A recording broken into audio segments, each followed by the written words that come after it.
Беларусь рыхтуецца маштабна адзначыць 80годдзе перамогі ў Вялікай айчыннай вайне. Асаблівая ўвага падтрымцы ветэранаў, малалетніх вязняў фашысцкіх лагераў, працаўнікоў тылу. Вялікае значэнне надаецца увекавечанню памяці герояў-вызваліцеляў, добраўпарадкаванню мемарыяльных комплексаў і памятных месцаў. Па ўсёй краіне беларусы актыўна падключыліся да гэтай работы. Так, у цэнтры Радашковічаў высадзілі алею. Сквер упрыгожылі 80 туй, як сімвал 80-й гадавіны Вялікай перамогі.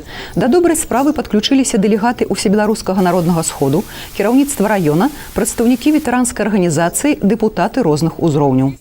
По всей стране проходят широкомасштабные мероприятия, которые посвящены памяти нашего народа о победе в Великой Отечественной войне. Поэтому сегодня, работая в избирательных округах, депутаты Палаты представителей активно участвуют во всех организуемых мероприятиях.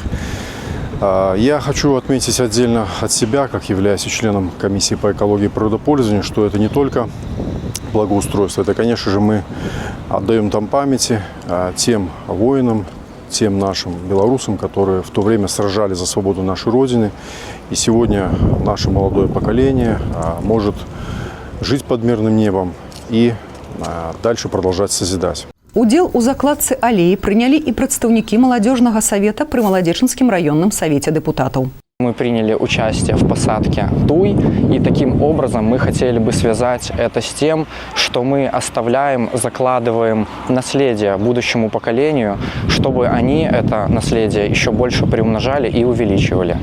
9 мая сюды, як і да памятных месцаў, ва ўсіх кутках нашага раёна прыйдуць мясцовыя жыхары, каб ушанаваць памяць загінуўшых, аддаць даніну павагі героям, а таксама каб падзяліць пачуццё гонару і глыбокай падзякі пакаленню пераможцаў.